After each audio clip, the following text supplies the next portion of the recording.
welcome back to WhitTips. In this video we're going to be looking at how we extend imagery and extend descriptions within our creative writing, and a lot of what I say today will build on what we discussed in a previous video called crafting imagery. So if you've not seen that, you might want to go and check that out or re-listen to that now just to refresh yourself on some of those ideas and techniques to do with putting imagery into our writing in the first place. So the reason why we try to use extended imagery and we try to develop descriptions is because obviously we want to get better as writers and improve our skills, but also we're thinking in the back of our minds about grades and results and making sure we get the best possible marks that we can for our writing. With that in mind then, I've taken for you here Assessment Objective 5 from the AQA Examination Board for English Language. So there's two key words for Assessment Objective 5, two key components of your writing, if you will: content and organisation. So what you put into your writing and how you structure your writing is what we're talking about here. And for imagery, we're really talking about the content, but there is some crossover, and I'll explain why in a second. What also I've taken for you here is upper level 4, and this is the top band that you can be awarded for your writing for content and organisation, and it's one bullet point of many, but this bullet point reads, and this skill that we're looking at is extensive and ambitious vocabulary with sustained crafting of linguistic devices. Now, linguistic devices are what we talked about in the previous video: metaphor, similes, personification. That's not all there are. There are a lot of other linguistic devices that we'll probably talk about in future videos, and what you've already probably talked about with your teachers at school, that you could be building in there as well. But there are three of the main ones, and really linguistic devices is all about imagery, is the best way to think about it. What's more important are the two words that come before that: sustained crafting. Now, on the mark scheme, linguistic devices is pretty much in every level, whether that be level 4, level 3, level 2, level 1. What makes upper level 4 different and the top marks different is this kind of pre-modifying phrase that we've got here: sustained crafting. Okay, so we've talked about crafting imagery. This is about sustaining it, and it means doing it more than once, and it means doing it more than once with some effect. And it's about this idea again of building up something. The examiner, the reader, wants to feel like there's something building within your writing, within your description, and can you sustain that? Can you develop something like I talked about before? Can you add that shade and depth, if you will? And that's important, and that's what we're going to have a look at today. So let's return to the same picture that we looked at in the crafting imagery video. And the task was, if you can remember, describe a boat based upon the picture that we can see. We looked in the last video at describing the boat. Today I want to digress. This is a big, beautiful picture that we've got here, and the boat is one part of it, and obviously the task is to describe a boat, but we can use the picture, and sometimes you can juxtapose things within pictures as well. So if we have a look at this picture, we've got this old rusty boat here, but also we've got the sea that it's on and the shore around it, and today I want to focus on the sea. We're practicing, okay, so we can pick things out and try and experiment and develop skills. Okay, don't feel like you have to stick rigidly to the boat, although there could be some fantastic descriptions that only ever talk about the boat and nothing else, and there'll be fantastic descriptions that digress and come back to it and change it up, and that's all about the organisation of your writing. But for today I want us to focus on the sea in juxtaposition to the boat. Okay, so you might want to go back, if you've not done, remind yourself of the description of the boat. We did make it sound quite menacing in our last description of it. So if we're going to juxtapose the sea, we want a different feeling. And remember what I said before we even start to think about this, we need to think about what's the point, what's the purpose, what's the effect that we're going for. That will make sure that we're crafting our writing towards it. So we need to think about what's the effect of the sea. What do we want to create for our reader, our examiner? So as I look at this sea or this ocean that this boat is sailing in, some thoughts pop to mind for me. Again, I'm thinking about the overall effect, like I've just said. I want the sea to not be horrible or displeasing on the eye or evil because that's in my boat and I want the say to create this juxtaposition. So I'm having a look at this, I'm looking at this sea, and the first phrase that comes to mind is that this sea seems like glass, and I've got my simile there automatically. So I'm just jotting this down. If I was in my assessment now, I just make a note of it.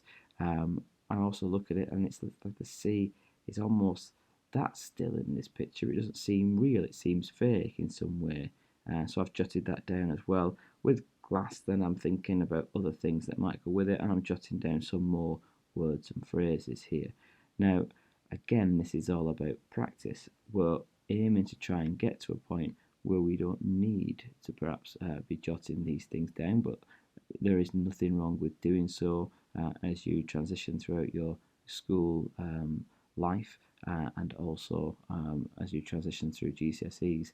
You're building up to this point, and if you still need to do this, you've still got time to do it in assessments, in your final assessments and in your exams, and it will improve your writing. So I've got the object here, I've got the C, and I've jotted down some of these things. You can see here now, the water seems like glass. That's a full sentence. Underneath that, I've got what the connotations of glass are. Above that, I've got the word fake. But actually, I do not like the word fake, so we go back to the other bullet point for the mark scheme. It's about vocabulary and improving it. So I've scribbled out fake, but plastic quite like that. I've even got a better word, perhaps, that I'm going to use, the synthetic. And I still like this idea that this ocean or the sea is normally still and empty. But if we go back to a similar, the water seems like glass. As I'm thinking, I'm trying to talk you through my thought process here. I want to try and extend. This is all about extending imagery and extending description. I want to extend this idea of this water being glass-like. So I start to think, what are the connotations of glass? Well, glass is fragile, so that's the word that links with it. Glass is decorative. Some people have glass ornaments within their houses, and it can become quite expensive sometimes. So I quite like that idea. We've got the glass that's in mirrors as well, so that's quite another way of using it. And with mirrors, I suppose we've also got this idea of reflections. So I start to build in my head. I suppose it's all like word association. I start to come up with an image. I come up with something that I like, and I think about what works with it. Our brain does this quite quickly, and sometimes we've got to slow it down. So here, this is me slowing it down to try and talk it through my process of my thinking here. Your brains are very quick at actually being able to pull lots of images and connotations together. So sometimes you've got to go with them, and writing is as much about deletion as it is addition. No, that doesn't work. I need to put a line through that. Yeah, that does work. I quite like that. And the more you practice, the more you'll know how things go together in a way that you like and the way that your teacher like and your examiners like, as you'll start to see the improvements within your results as well. Okay, so let's try and turn this into, if we can, some kind of paragraph now. We've got some ideas down that we quite like. Let's try and turn it into a paragraph. So here's a cliche, but here's one that I've already composed. Here's one that I've done earlier, so I'll read this out to you. Have a listen to this, see how it flows, and then we'll talk through some of, again, the decisions that I've made here in a bit more detail. The ocean was still and empty. It was always empty. No one came in by sea, and no one left the island. Sometimes the islanders thought it was a synthetic sea. The water seemed like glass, fragile and somewhat decorative. Rather than caress or chastise the shore, the water seemed to stop short and instead encase the island. Mirror-like, it sat, reflecting island life back upon the island itself, keeping its coy distance. Now, the first thing I want to draw your attention to here is the blue that you can see on your screen. So there's 7 sentences here within this one paragraph, and I want to just make you focus upon the fact that each of these 7 sentences are about the ocean / the sea. I don't digress too much. I do start to talk about the islanders, but it's about the islanders' understanding and interaction and views on the sea itself. In every sentence, I've got this idea of the sea, and I'm adding in and I'm building this description about the sea in everyone. I know a lot of students, they do struggle and again it's down to practice, but you struggle sometimes with describing one object in detail, and that's something that if you're going to sustain your crafting of your descriptive writing, you've got to do. You've got to stay with an object more and come back to it and develop it. That's what we're saying. How we're going to improve our description. So that's very, very important. 7 sentences, 1 paragraph, all on this one object, all centering around the sea/the ocean. So we've already generated our image. We want the sea to seem special, important, luxurious, expensive, beautiful in comparison to the boat. Something that the islanders really need here.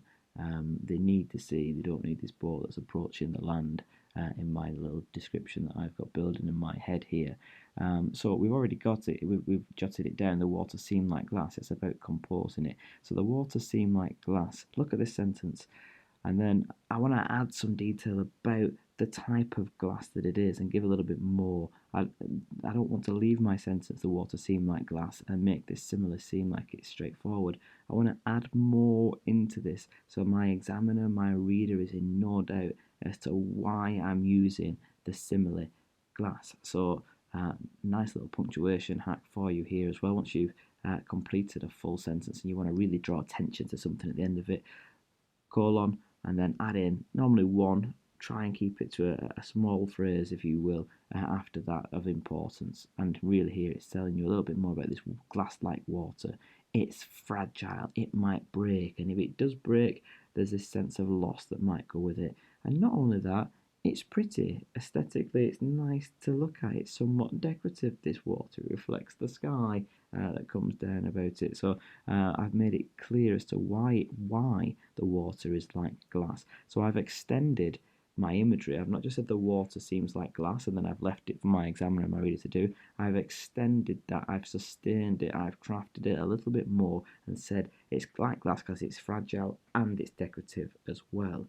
And then if you have a look a little bit lower down within this paragraph, I come back to the idea again. We've already said that the glass and mirror and the link between it, and I put another simile in there and I've started it off at a sentence so I can vary my sentences as well.